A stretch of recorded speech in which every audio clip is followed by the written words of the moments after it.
Hey everybody, this is Carl Brown for GuitarLessons365.com, and today we're going to take a look at this part 2 of our exotic scales lesson series. This one we're still going to do a couple of Asian type scales, but we're also going to do an Egyptian and Hungarian scale. So let's take a look at some of this. We're going to start here. We're going to do it just like the first 5 scales. So I'm just going to try to play everything over a low E root note. And I have the scale in one position, and I have the formula there. If you get the tab PDF, which you'll see the link to in the video's description, we'll have the formula for each scale. So if you do like the scale, you can then learn it.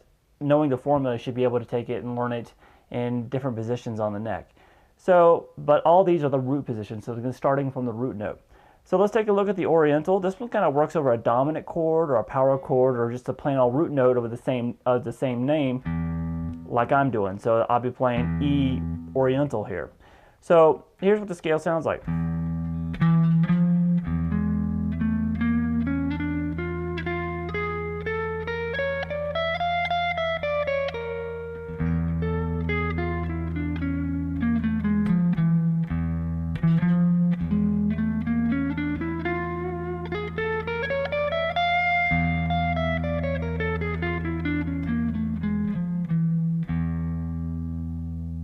Okay, so it's got a nice flair to it. It's not too dissonant, yet it definitely sounds kind of outside of really any keys that you'll be playing in. So it's cool if you're playing in over a power chord, or to throw that in every once in a while. Some of those notes, they actually sound like you're kind of outside the key, which you would be out of a diatonic, Western music scale, but it will sound still not be so dissonant to where it's kind of off-putting.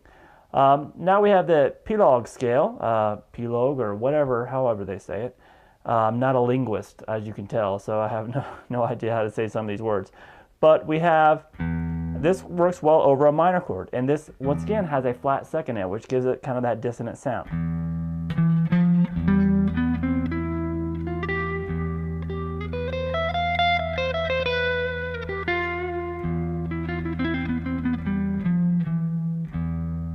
So that kind of has a minor type, more contemplative feel about it.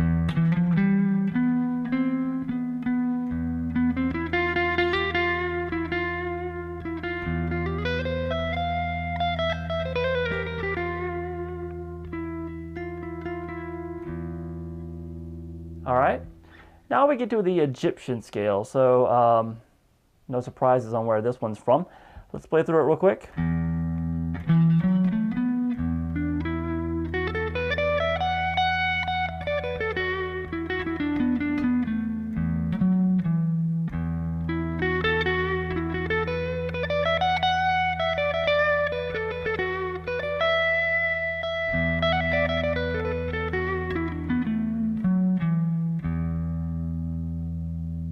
All right, now this next one is the Chinese scale, and I think of all the scales we've taken a look at so far, this is probably my favorite. It's basically just a Lydian mode without the 2nd or the 6th scale degree.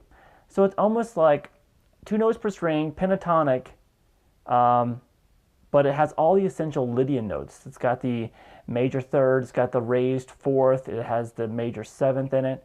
So this one sounds really cool and would be really good to throw in over any kind of major chord.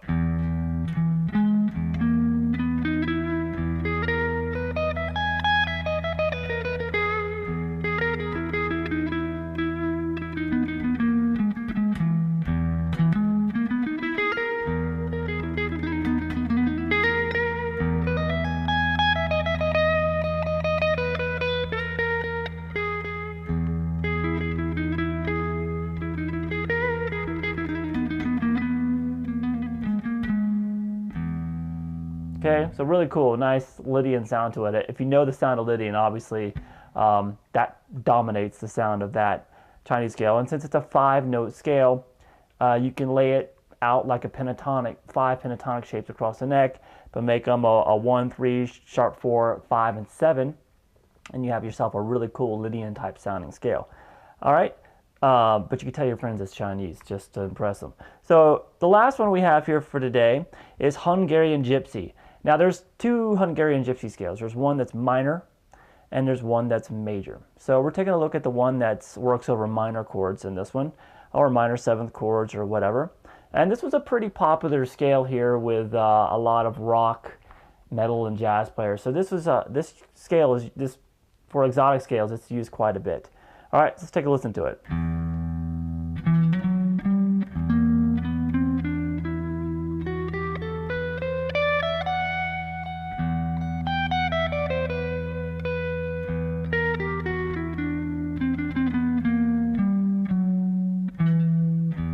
One more time.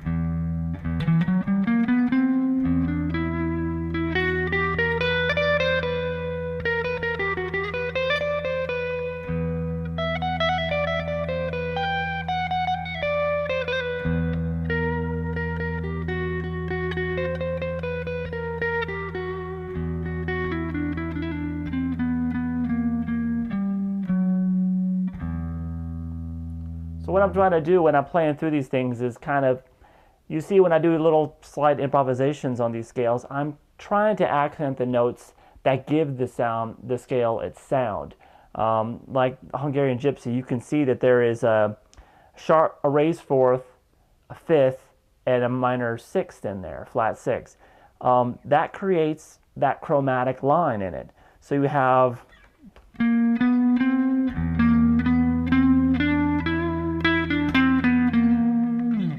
that gives it its dramatic sound as that little chromatic sequence in there. All right, so that's where when you're using these scales, you want to kind of emphasize those notes and then resolve them out. Obviously, those three notes, or like say the raised fourth in the Chinese scale, it's the definitive note that gives the scale a sound, but you do not want to resolve on it. You don't want to really end on it. You want to resolve down to the third in the Chinese scale or whatever, or up to the fifth, because that will give it some finality. But if you like the sound of hanging on the sharp four, don't tell me you can't. I can't tell you can't do it. It sounds fine to you. It sounds fine to others, I'm sure. So depending on the situation, you can make it work. All right, so we're going to do this one more lesson of this. We're going to do a part 3 of this, where we're just going to take a look at just a few more scales and kind of wrap these studies up, and hopefully finish introducing you guys to some new cool sounds besides your basic pentatonic scales and major, minor scales and modes that you've probably been playing every day of your guitar playing career. All right, I'll see you guys soon with that. Bye-bye.